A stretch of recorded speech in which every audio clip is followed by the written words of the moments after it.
30 years of blah, blah, blah, and where has that led us?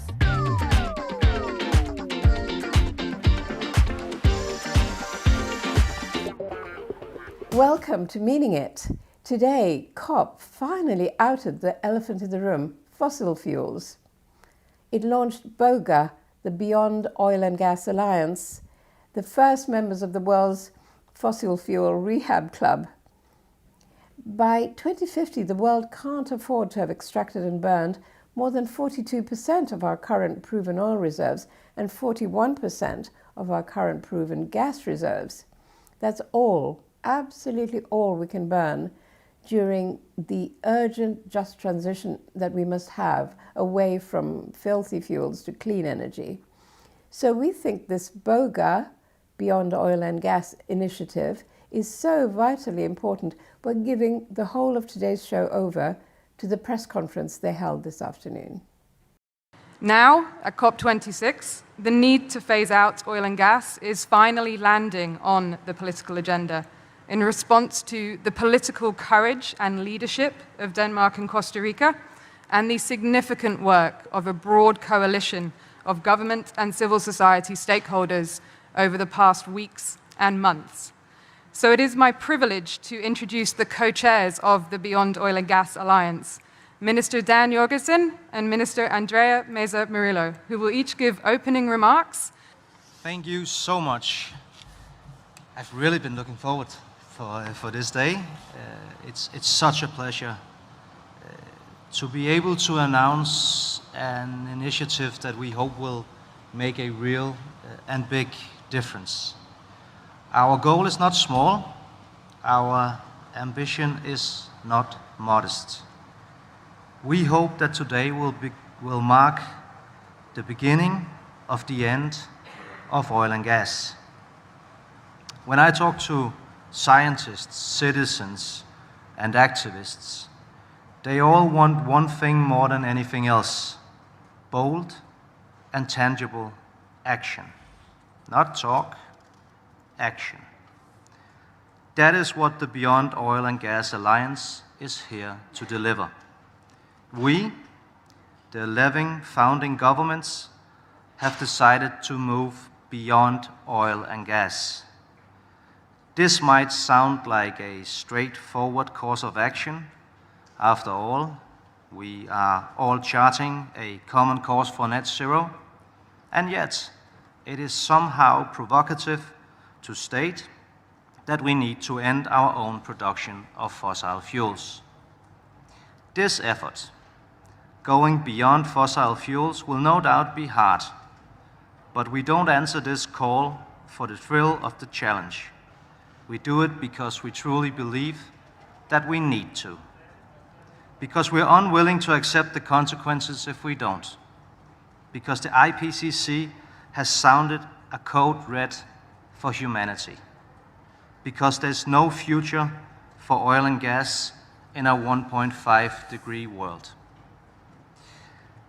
That is the bottom line of all major reports from the IPCC, the IEA, the UNEP, etc. In other words, the fossil era must come to an end.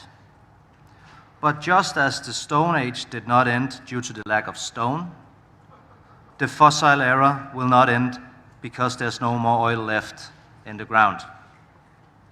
It will end because governments decide to do the right thing, because they decide to phase out the production of oil and gas. That is why we, together with our Costa Rican friends, decided to launch this alliance, BOGA, the Beyond Oil and Gas Alliance. As the first state-led initiative in this field, BOGA will bring the issue of production phase-out into the heart of the international climate discussion. It will set a clear direction for governments who are stepping up to lead on climate. The idea of production phase-out is not new. Others have produced the knowledge base and raised the awareness before us. BOGA is the natural extension of that work. Let me just very briefly zoom in on the Danish decision. Denmark is one of the largest oil producers in the EU. and we've decided to instate a 2050 deadline for phasing out production and to cancel all future licensing rounds. Now we extend the challenge to others. We invite you to lead in the fight against climate change with us, because the science has spoken, because the time for oil and gas is running out, because there's no planet B. Let us build a better world. Thank you very much.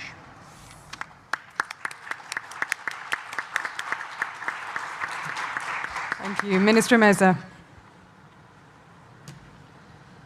Thank you, Shanna. Thank you, Dan, for this very inspiring introduction. And I think that this is what it's all about, is to have courage to really come with concrete actions.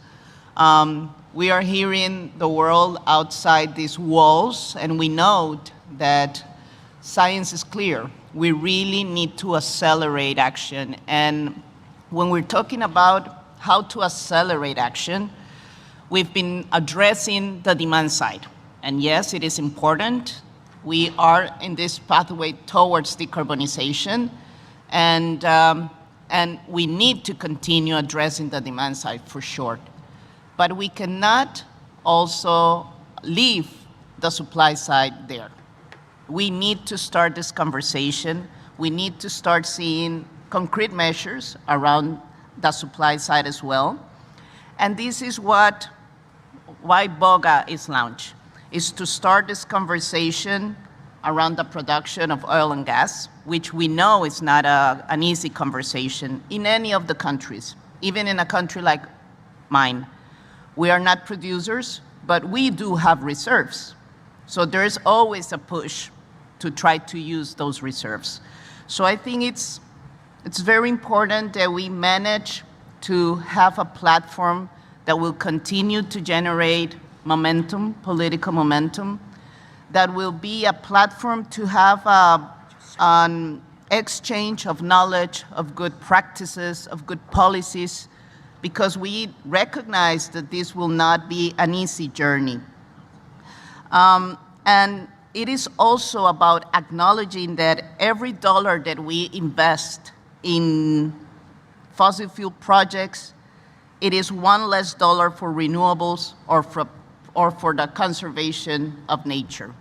And we need coherence. We need alignment of the different financial flows. This is something that we are saying in the rooms inside the negotiation aspects that we are here right now. So it's about how to really leverage momentum for this conversation, how to invite other countries and jurisdictions to join the alliance.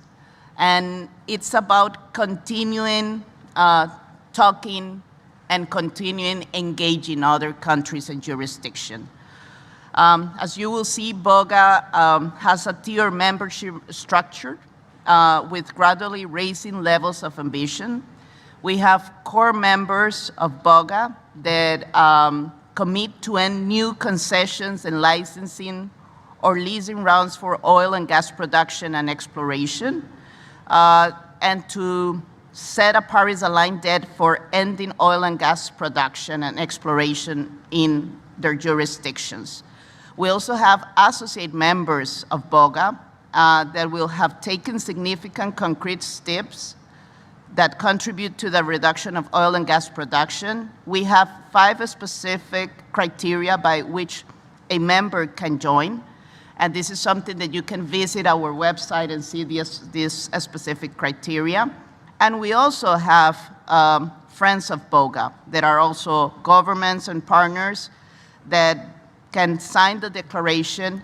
And we know that we will be then doing this exchange of experiences, of learning, and we know then can be moving from one category to the other if we see that we are taking steps towards those ends. In our case, we ban fossil fuels by a decree to a moratorium on exploration and exploitation of fossil fuels almost 20 years ago. 3 governments has passed and we have maintained that decree, but we are seeing a lot of pressure right now for the exploration and exploitation. And for this reason, we are trying to pass a bill. So this is also one of the other elements that we're working on right now, to have and to be coherent with this 1.5 goal. So we're raising the bar of what ambition is, and we hope that we will be seeing other countries and jurisdiction and friends and private sector joining for this. Thank you.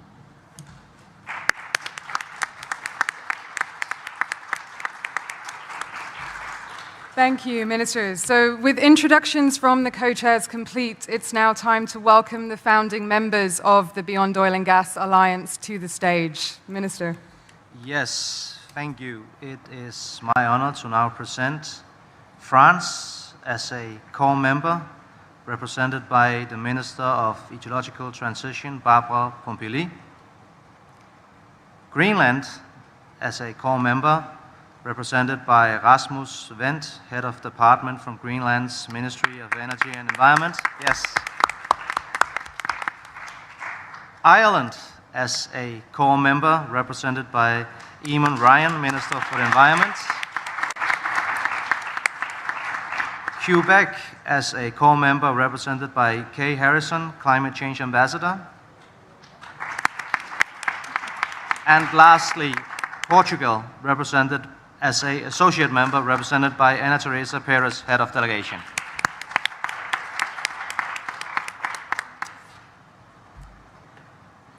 New Zealand, yes. It is my honor to present New Zealand. You already mentioned it? No, I didn't mention it. Okay.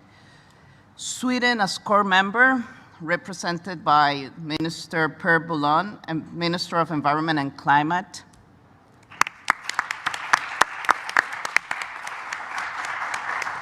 Wales as core member, represented by Lee Waters, Deputy Minister for Climate Change in Wales. New Zealand, here, thank you, New Zealand, as an associate member, represented by Kay Harrison, Climate Change Ambassador. We also have California as an associate member, but unfortunately his representative is not here with us, but it is very important to know that California is also part. And Italy as friend of BOGA, whose representation, which unfortunately could not, oh, it's here, great. So here, we have the whole family here now. Thank you so much. I met them, I mentioned them. Okay, so welcome and congratulations to the 11 founding members of the Beyond Oil and Gas Alliance. Now, we have 15 minutes for questions. We can run and take the full time allowance. We're allowed to run over slightly.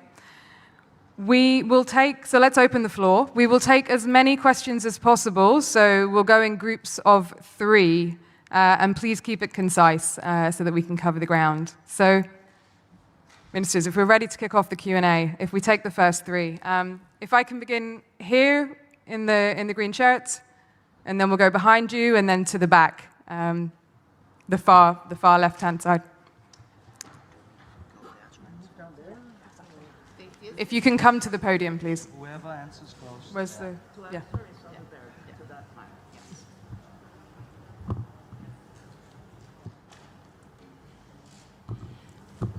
Thank you very much. Emily Beeman from the Press Association in the UK. First of all, could you just run through exactly who all the members are? Because I think I counted 12 there, and I think you said 11. So if you could just run through those again, that would be great. And then the second thing is, from our perspective, we're here in Glasgow in the UK, which is obviously a big oil and gas producing country, certainly has been in the past. Do you have a message to the UK? Do you want to encourage the UK to join? Thank you very much. Thank you, and if we can go immediately behind.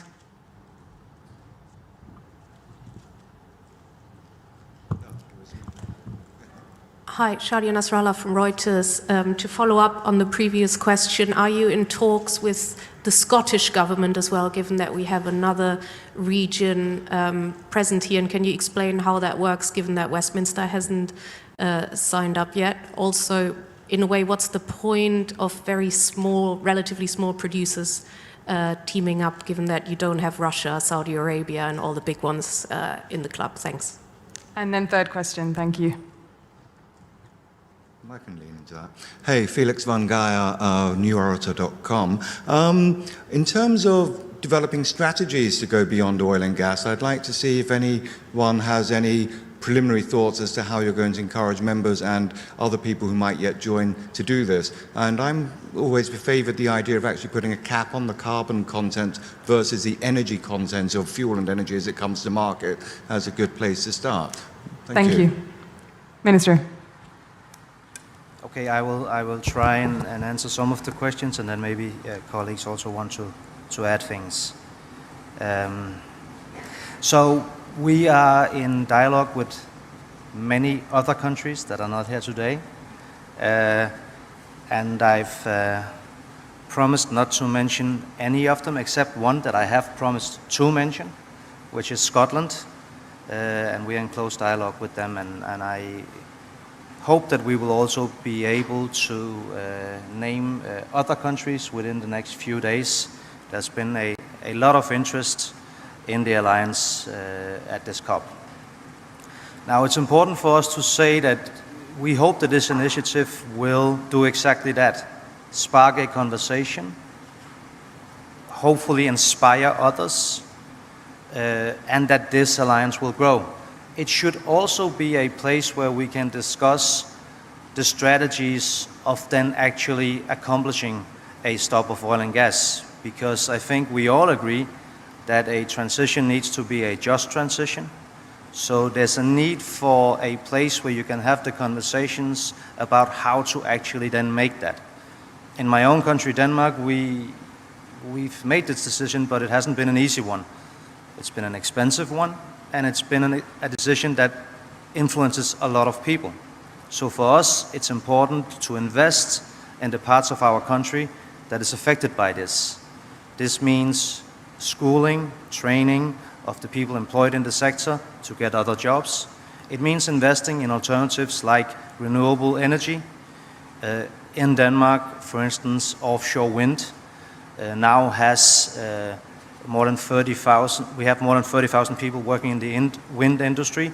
And with regards to offshore wind, every time we establish new offshore wind of 1 gigawatt capacity, we estimate that that creates almost 15,000 jobs. Does anybody want to? Yes, Pierre? Well, thank you for the questions, Per Bolund, Minister for Climate and Environment from Sweden. And Sweden is joining this cooperation to show that the fossil era is, in truth, a parenthesis in time, and that the end of the parenthesis has to come in a short time. That is what science tells us, and that is what we need to act on. So Sweden is very proud to join this cooperation. And I think that we've all seen so many times during history that in order for things to happen, it takes someone to start acting, show that it's possible, showing that there is another way forward. And when that has been shown, when we know that there is an alternative to business as usual, then it's much easier for others to also join and adopt. For Sweden, we will have a legislation in place in summer next year saying that it will be prohibited by law to both take out gas, oil and coal from Swedish territory, but also to even search for gas, oil and coal on the Swedish territory. And we do that in order to really assure others and also assure ourselves and every member of the Swedish society that the fossil is not part of the future. It is the renewables that are part of the future. And every investment that we make has to make sure that that is the future we will pursue. And of course, we won't mention any specific countries or members, but we of course would encourage all other countries to join this coalition because we think that this is the path for the future that we as countries, but also the world as a whole, needs to take. Thank you. Thank you, Minister. Could I just, as the representative from Wales, the only part of the UK as a co-member, one of the reasons for joining is to encourage others to join with us. We've already taken action to ban fracking and to stop coal production as one of the first countries to inform the Industrial Revolution. And the point of this movement is to create momentum, to show that change is possible. And that regardless of what comes out of COP, this alliance shows that action is possible by governments across the world, regardless of any treaty he had agreed here. Thank you.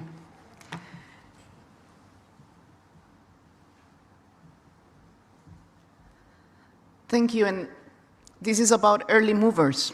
This is what this group of countries is about. And it's about having courage. And we know that this is just the starting point. Few countries, maybe not the big oil producers, but the ones who have the courage to start doing something. And this is what the platform is about. We have a recent also experience with a group of countries that started talking about the 30 by 30 goal, the High Ambition Coalition for Nature and People. And we started with 7, 8 countries, and now we have more than 76 countries as part of that alliance. So this is what we see, the early movers giving this vision, sharing this vision for the new economy and for leaving the fossil fuel era behind. Thank you. Thank you, Minister Meza. Let's take another round of questions. And can I please remind you not to queue for the mic? Please wait for the mic to come to you. So let's go the one here with the blue mask, and then to the middle in the white shirt, and then we'll go to the back in the mustard-colored dress. Adam Vaughan from New Scientist. I just wanted to ask Italy, what are you actually promising to do here? Because you've joined as a friend, you actually are a big oil producer. What are you going to do? And on Scotland, thank you for telling us about that. But respectfully, why would it matter if Scotland did join, given that Scotland doesn't have the power to issue oil and gas licenses that the UK government does? So just I assume it's about the direction of travel that you've all talked about, but I'd like to hear that. Thank you. And to the middle.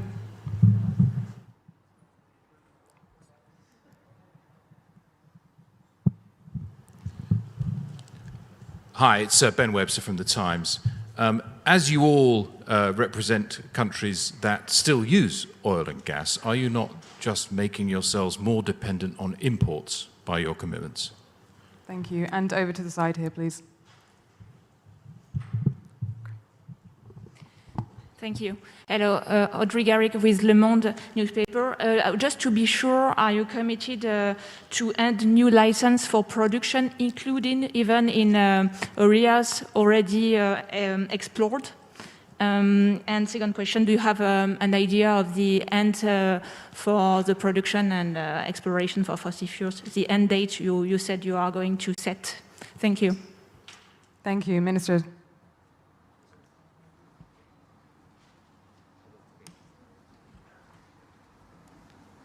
So I actually also forgot to address the question on whether or not this group was a small group and only small producers. First of all, if you look at the countries combined, it is actually not fair to say that it's only small producers. I mean, my own country, Denmark, when we made the decision in 2019, that year we were the biggest oil producer in the EU.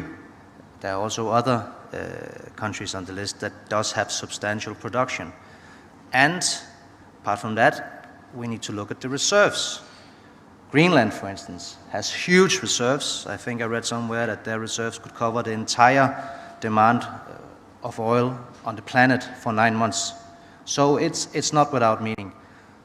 Having said all that, all in all, this is the first step. This is the first time a state-led initiative like this has been put on the agenda. Now, great question on whether or not that just makes us dependent on import. I think you should actually turn it around. We are all on a path of net zero.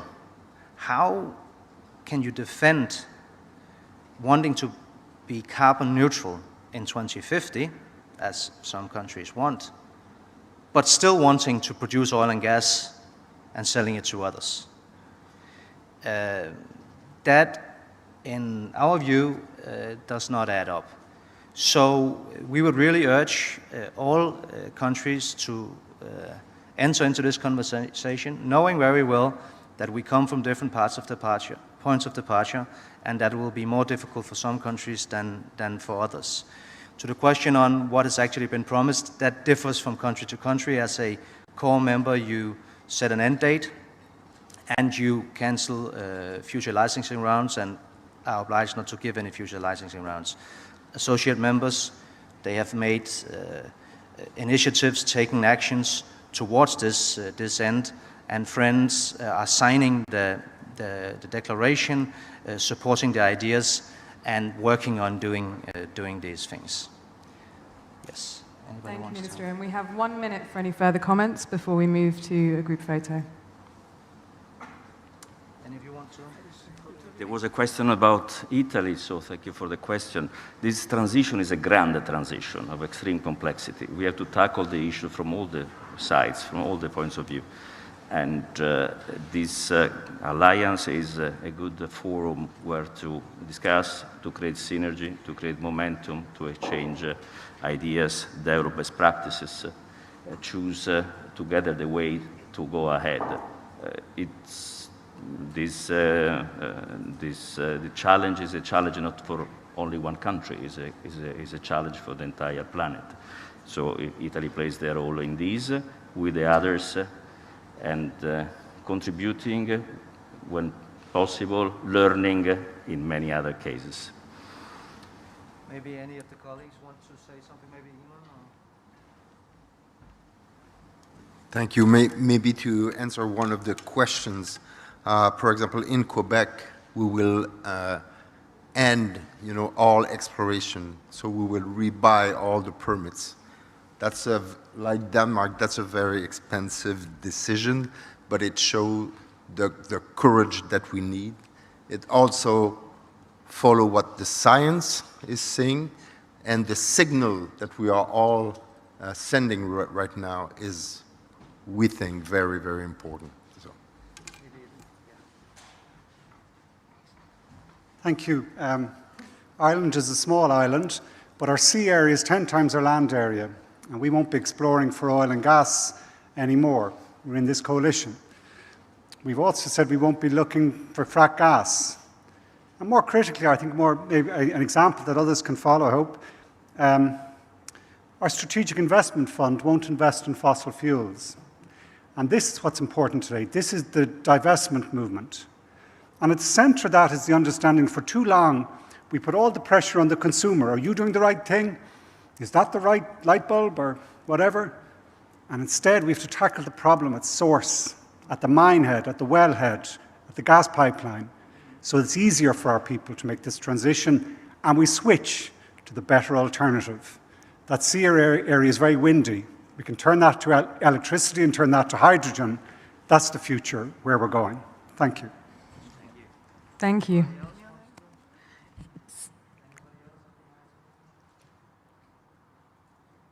Any final? We'll close there. So we are out of time for questions. We will move quickly to a group photo, co-chairs and the new members. Congratulations. And please stay with us. We have meeting rooms reserved next door, rooms 8, 6, and 2. And there will be a chance for further interviews and questions. Thank you all.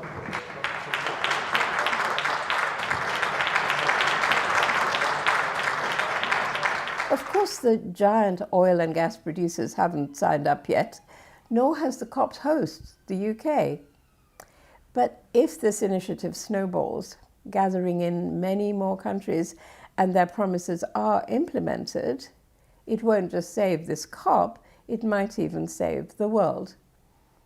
We'll leave you with Dan Jorgensen, Denmark's Minister for Climate, Energy and Utilities, who was, unsurprisingly, feeling rather chipper today. I've really been looking forward for this day. It's such a pleasure to be able to announce an initiative that we hope will make a real and big difference. Our goal is not small. Our ambition is not modest. We hope that today will mark the beginning of the end